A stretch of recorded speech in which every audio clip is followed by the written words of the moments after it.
బుట్టెల మరో బ్రేకింగ్ చూసిన YSRTP chief షర్మిలపై కేంద్ర మాజీ మంత్రి రేణుకా చౌదరి హాట్ కామెంట్ చేశారు. పాలేరులో షర్మిల పోటీ చేస్తాననడంపై ఆగ్రహం వ్యక్తం చేశారు. పాలేరులో పోటీ చేయడానికి ఇంకా ఎవరైనా ఉన్నారా అంటూ సెటైర్లు వేశారు. తెలంగాణ కోడలని షర్మిల ఇప్పుడే గుర్తుకొచ్చిందని ప్రశ్నించారు. ఏపీ నేతలకు తెలంగాణలో ఏం పనిని, ముందు అమరావతి రైతుల గురించి షర్మిల మాట్లాడాలని అన్నారు. తెలంగాణలో షర్మిల ఎంతనో ఏపీలో తాను అంతేనని చెప్పుకొచ్చారు. తాను ఏపీ కోడల్ని అని, తెలంగాణ ఆడబిడ్డను అని తెలిపారు. షర్మిల తెలంగాణలో పోటీ చేసే విషయంలో అధిష్టానం ఎలాంటి నిర్ణయం తీసుకోలేదని, షర్మిల విషయంలో అధిష్టానం స్పష్టమైన నిర్ణయం తీసుకుంటుందని భావిస్తున్నానని అన్నారు.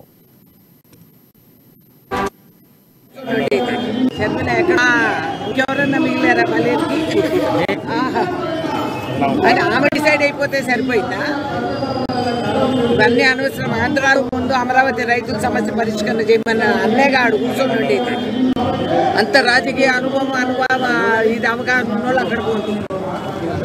అన్నెసెసరీ, ఇవన్నీ అన్నెసెసరీ. చర్చలు జరిపితే అధిష్టానం చేస్తానిందా? చర్చలు ఎవరైనా మాట్లాడవచ్చు.